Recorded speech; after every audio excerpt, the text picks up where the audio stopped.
Narration में पिछले classes में हम लोग जो है असर्टिव सेंटेंस और इंट्रोगेटिव सेंटेंस ख़त्म कर चुके हैं।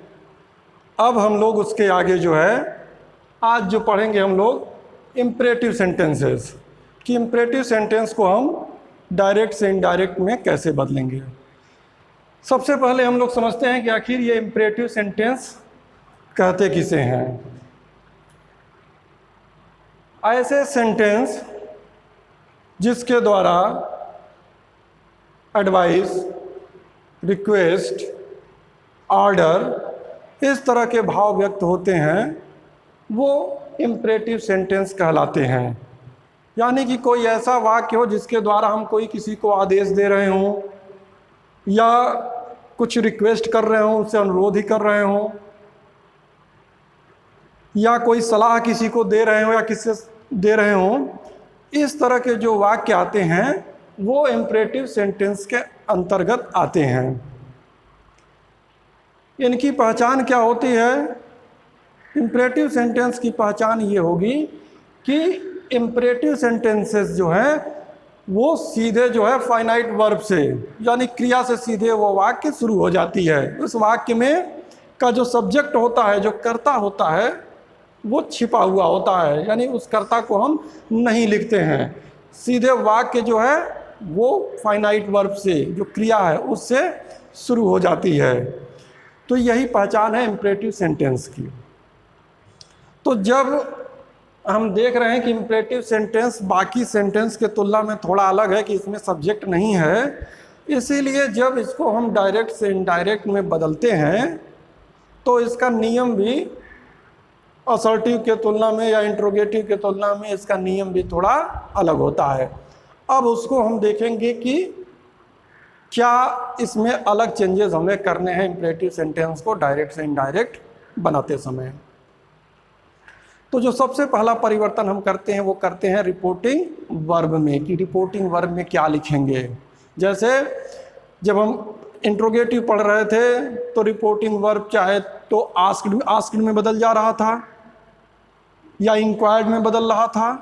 यहाँ पर जो है हमारा रिपोर्टिंग वर्ब जो है वो जो हमारा वाक्य होगा उसके भाव के अनुसार बदलेगा, यानी वाक्य में क्या बात की जाए। अगर वाक्य में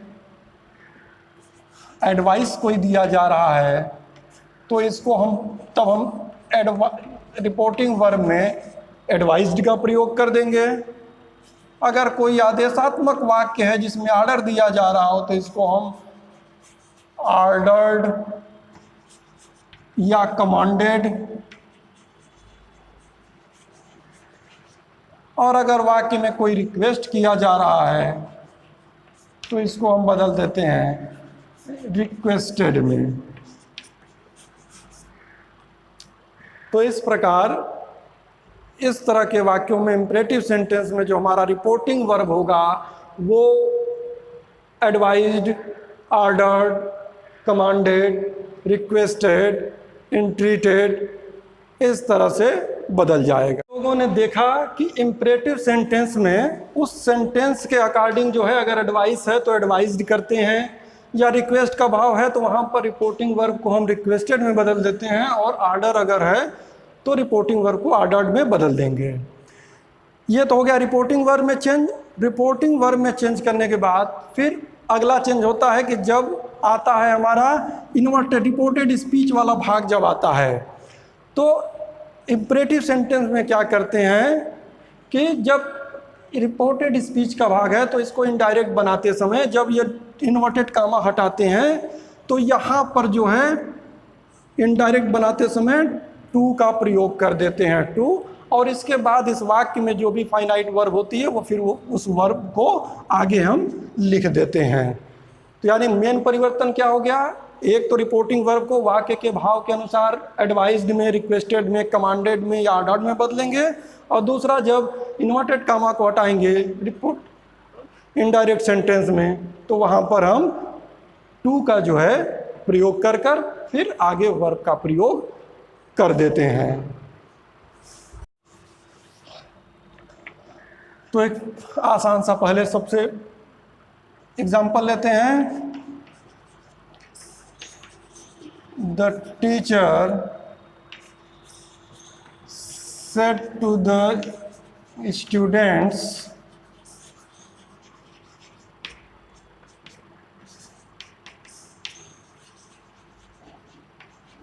sit down। अब जो है हमने पहला यहाँ एग्जांपल लिया कि the teacher said to the students sit down. अब इस वाक्य को अगर हम देखें तो हम यहाँ पर देखेंगे तो पाएंगे कि रिपोर्टेड स्पीच वाला जो भाग है, जो इन्वर्टेड कामा के अंदर वाला जो भाग है, यहाँ पर सीधे जो है वर्ब का प्रयोग हो गया है कि सिट डाउन, यानी किसी सब्जेक्ट का यहाँ प्रयोग नहीं किया है कि कौन बैठ जाए। लेकिन इस वाक्य से हमें मालूम चल जाता है कि यहाँ पर सब्जेक्ट कौन है, ये स्टूडेंट्स के लिए कहा जा रहा है। तो चूंकि सीधे यहाँ पर फाइनाइट वर्ब का प्रयोग हुआ है, इसलिए वाक्य जो है इंपरेटिव सेंटेंस का हो गया। अब उसी इंपरेटिव सेंटेंस के अनुसार इसको बदलेंगे। तो सबसे पहले यहाँ पर हो गया द टीचर। अब यहाँ पर देखेंगे सेड है, अब इस सेड को हमें बदलना है। तो अब हम देखेंगे कि वाक्य में क्या है। तो अब चूंकि टीचर जो है बच्चों से कुछ कह रहे हैं बैठने के लिए, कह रहे हैं यानी एक आदेश दे रहे हैं बैठने के लिए, इसीलिए सेड को हम बदल देंगे ऑर्डर्ड में। The teacher ordered the students. अब कामा इन्वर्टेड कामा हटाएंगे और यहाँ पर जो है केवल टू लगा देंगे, स्टूडेंट टू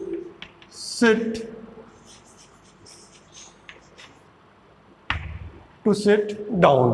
और इस तरह से हमारा जो है पूरा यह वाक्य जो है नया क्या बन गया कि the teacher ordered the students to sit down. और एग्जांपल लेते हैं।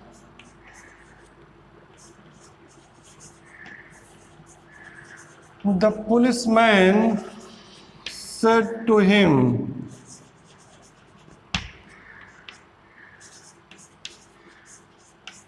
Stop the car. अगला हमने एग्जांपल लिया, the policeman said to him stop the car. अब इसको जब हम लोग चेंज करेंगे तो हो गया the policeman.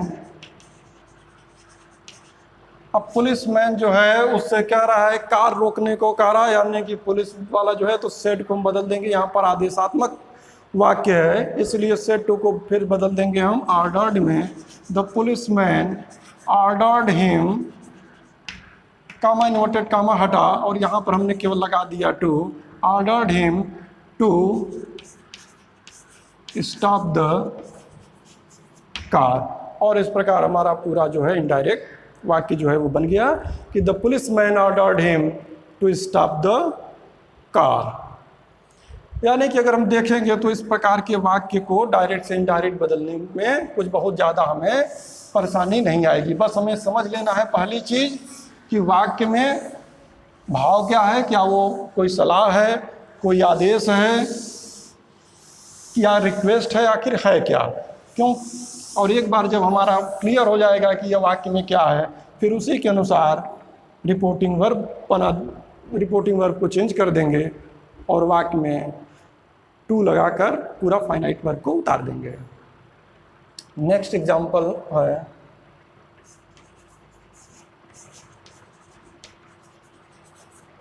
My friend said to me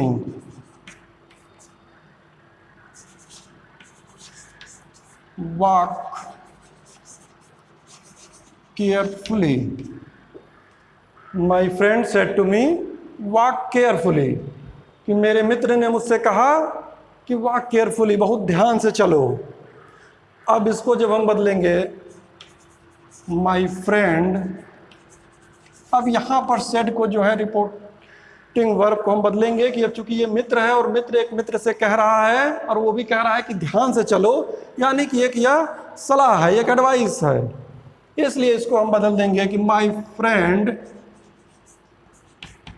advised मी, और इसके बाद कामा इन्वर्टेड कामा हटा वहां पर लगा देंगे डू। तो my friend advised me to walk carefully. और इस प्रकार पूरा वाक्य हमारा बनेगा कि my friend advised me to walk carefully,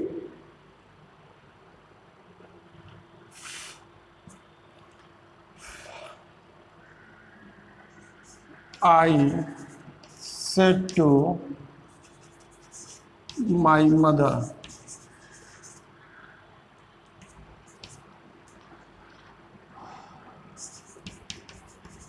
give me a glass of milk. अगला एग्जाम्पल हमने लिया कि I said to my mother, give me a glass of milk. अब यहाँ पर मैं जो हूँ अपने माँ से कह रहा हूँ कि मुझे एक गिलास दूध दे दीजिए, यानी कि अब यहाँ आदेशात्मक तो होगा नहीं, तो भाई बड़े से कुछ कहना है तो इसका मतलब कि भाई यहाँ उससे हम रिक्वेस्ट कर रहे हैं, अनुरोध ही कर रहे हैं कि माँ मुझे एक गिलास दूध दे दो। तो यानी कि अब इस वाक्य में जब हम इसको चेंज करेंगे तो आई अपसेट टू को यहाँ पर जो हमारा रिपोर्टिंग वर्ब है इसको रिक्वेस्टेड में बदल देंगे।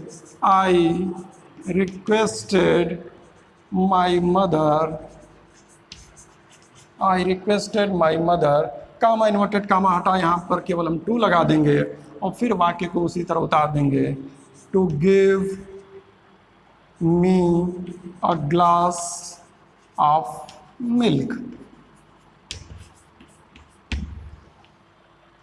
और वाक्य बन जाएगा I requested my mother to give me a glass of milk.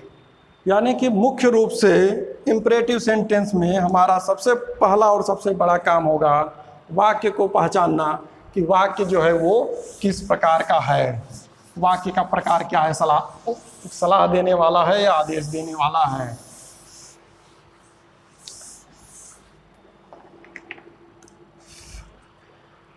एक और एग्जांपल लेते हैं। My father said to me,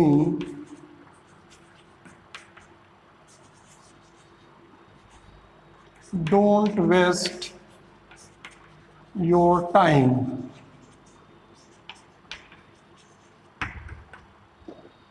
My father said to me, don't waste your time. कि मेरे पिता ने मुझसे कहा कि अपना समय बर्बाद मत करो।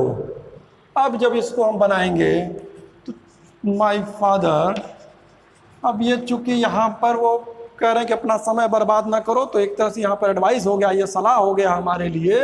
तो माय फादर एडवाइज्ड मी, काम अब यहाँ पर देखेंगे तो जब कोई वाक्य हमें नकारात्मक मिलेगा तो नकारात्मक वाक्यों में हमें केवल करना इतना है कि जो हम वर्ब के पहले टू लगाते हैं उस टू के पहले भी एक हम नॉट लगा देंगे और वाक्य जो है हमारा वो नकारात्मक वाला बन जाएगा।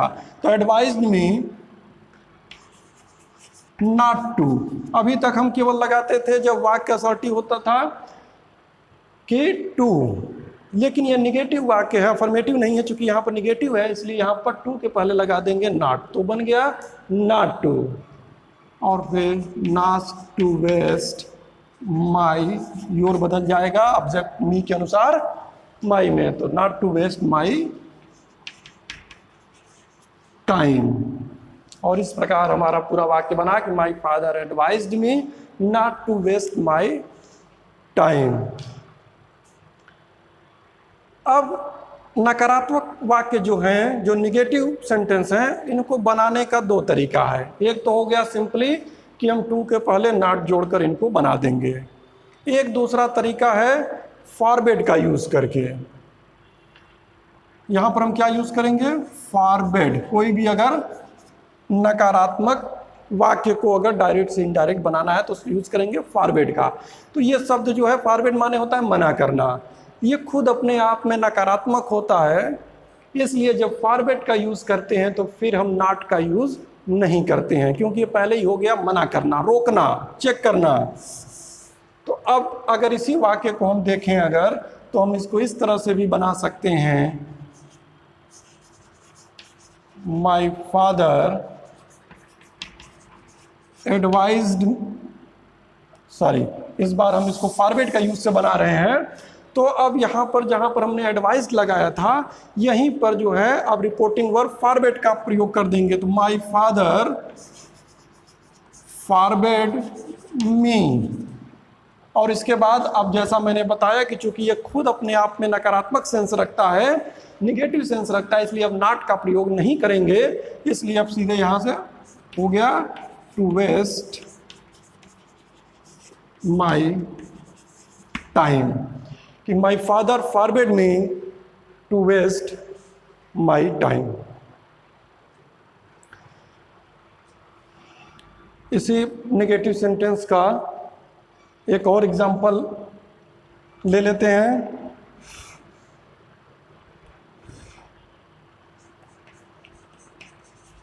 The teacher said to the student,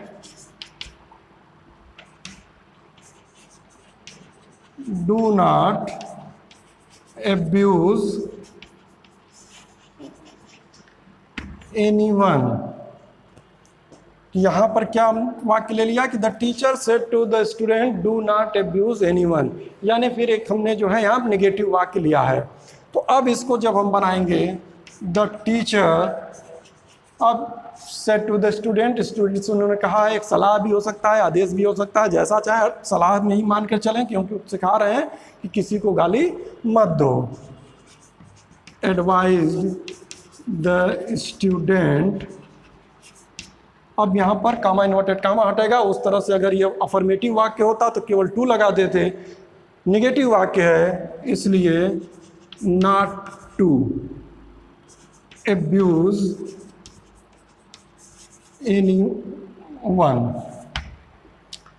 कि the teacher advised the student not to abuse anyone। इसी को हम फॉरवर्ड के साथ बना सकते हैं कि the teacher forbade the student, the teacher forbade the student to abuse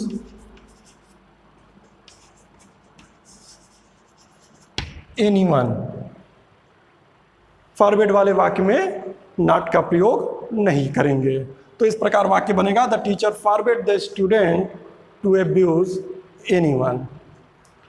तो ये कुछ हो गए मुख्य प्रकार जो जिस प्रकार के वाक्य हमें एक्सरसाइज में मिलेंगे, करने को मिलते हैं। थोड़ा सा इसमें और देख लेंगे कि कुछ वाक्य इसमें हमको ऐसे भी मिलते हैं जिसमें कि प्लीज़ का प्रयोग होता है, या सर का प्रयोग होता है, या काइंडली का प्रयोग होता है। ऐसे वाक्यों को जब हम डायरेक्ट से इनडायरेक्ट बनाते हैं तो इनडायरेक्ट में इन शब्दों को हटा देते हैं, क्योंकि इन शब्दों से, यानी कि चाहे काइंडली का प्रयोग हुआ हो, या हेल्प का, या प्लीज़ का है, या सर है, ये वाक्य में भाव रखते हैं रिक्वेस्ट के लिए। इसलिए जब इनडायरेक्ट बनाते हैं तो इनको हटाकर रिपोर्टिंग वर्ब को हम रिक्वेस्टेड कर देते हैं। जैसे the old lady said to him,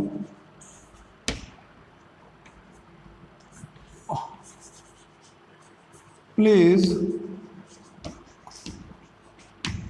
help me. तो अब हमें वाक्य मिला कि the old lady said to him please help me. तो अब यहाँ देख रहे हैं कि प्लीज़ आया हुआ, और प्लीज़ शब्द जो है वो रिक्वेस्ट करने के लिए ही है, इसलिए जब इनडायरेक्ट बनाते हैं तो उसको हटा देते हैं और यहाँ पर रिपोर्टिंग वर्ब सेड को ही रिक्वेस्टेड में बदल देते हैं। The old lady requested him, यहाँ पर लगा देंगे टू हेल्प, और मी बदल जाएगा हर में, टू हेल्प हर। इस तरह से प्लीज अगर आया हुआ है तो रिक्वेस्टेड केवल कर देंगे। या the student said to the teacher, sir tell me the answer. अगला है कि the student said to the teacher sir tell me the answer.